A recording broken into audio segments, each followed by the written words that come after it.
What's going on, everybody? I'm back with another video. This video is going to be looking at the United States in this World Cup in their match versus Wales and what they'll have to do to get a result against England and some question marks over the team. Now, before we get in the match, I did come out with a new tactical course. So if you guys want to learn more about tactics and that side of the game, check out the description below. It's the first link. And also, as always, my 2 books and I'm using Keyframe are all in the description. Now let's get right into the tactics.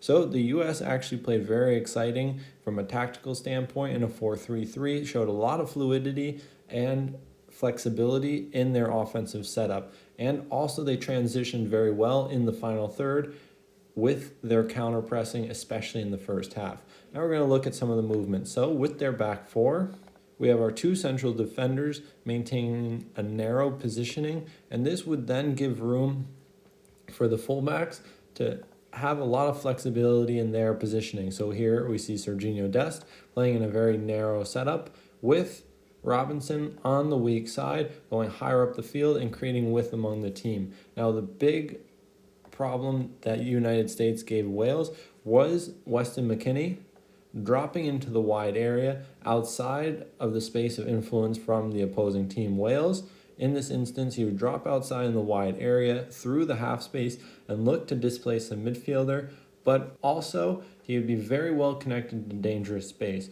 We'd have our 3 midfielders, as we see here, playing a little bit of a deeper role, and this would make space for players like Christian Pulisic and Weah inverting between the lines. So we would draw the Wales players forward and exploit the space between the lines. So against England, it'll be much tougher to do this, and it will be harder to find these spaces, making it more important to have these movements and patterns done effectively and quicker while moving the ball. So against England, they'll probably set up in a 4-2-3-1 with Declan Rice and Bellingham. So this will control the space between the lines and the half spaces. So the key will be for players like Weston McKennie and his other 2 partners to draw out the midfield from England and look to exploit the space between the lines and displace the back 4 with the fullbacks having key roles to identify whether they should position themselves narrow to allow players like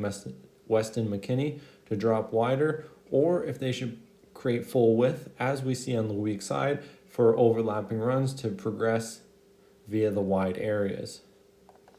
Now in our next picture here, we'll have a key aspect of the United States in the offensive phase. So here we have Weston McKennie dropping into the wide area, and we're just going to look at his connections really quick with his teammates.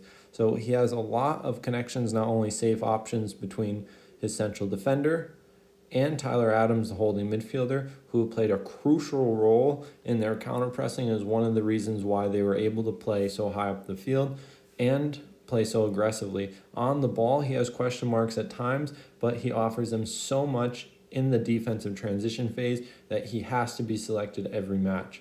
Now, Dest, he makes an underlapping run in this situation, overloading the half space with Weah, also inverted, so we have a very tightly connected and overloaded mutual help space in the first line of connections around the ball carrier. And not only this, but we have multiple diagonal forward passing options with Serginho Dest in the half space with Weah. Also with Sargent up top, we have an outlet in behind if Weah drops deeper and manipulates the back 5 from Wales. Against England, it will be a back 4. Most likely, 4-2-3-1 is what I would expect, but England have switched between a back 5 and back 4, but just my guess is it will be a back 4.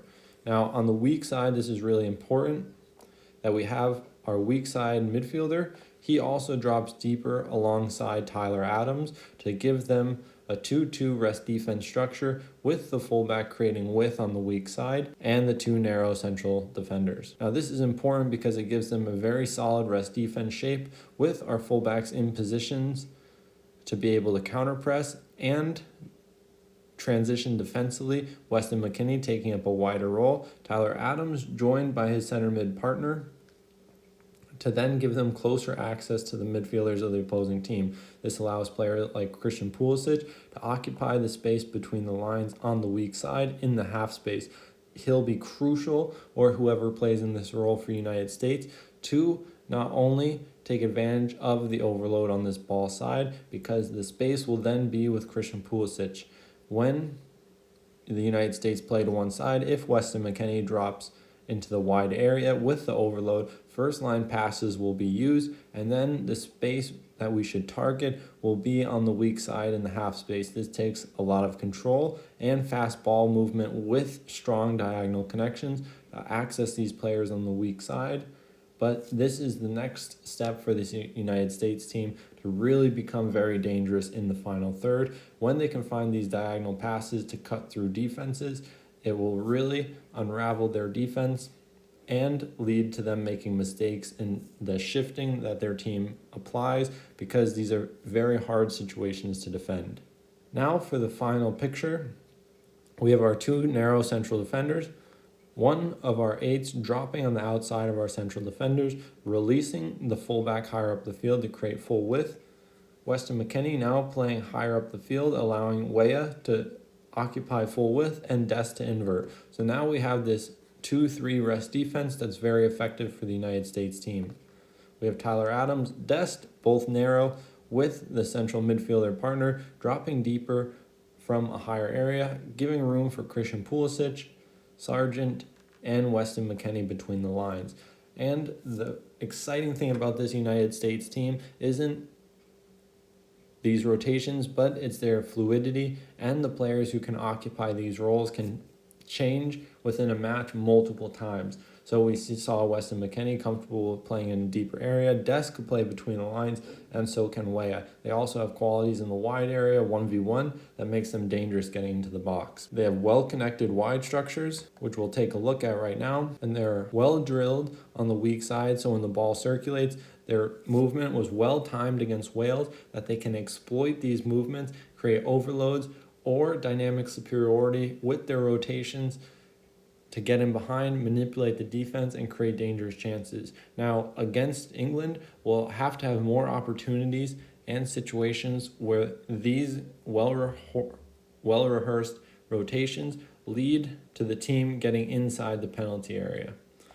especially in the zones right outside to the side in the half space, entering the penalty area. If they can get into these zones with players like Christian Pulisic, Weah, or Weston McKennie, they'll be much more dangerous, and the runs in the box have to be better, and then the final product, of course, will have to be there. It's a big task to beat England, and especially in this progressive way, they have to be solid at the back, not make rash decisions that led to the penalty, and they'll have to counter-press extremely well to not allow England to break. And the threat with England, they always have a threat in behind, so the decision-making high up the field when the ball is lost will be crucial. The next question mark I have that we didn't really see against Wales because they were very direct is how the United States defend for long spells without the ball, and will they be robust enough to block attacks and spend long periods of the game, 5-10 minutes or so, mainly dominant in the defensive phase and still control the game.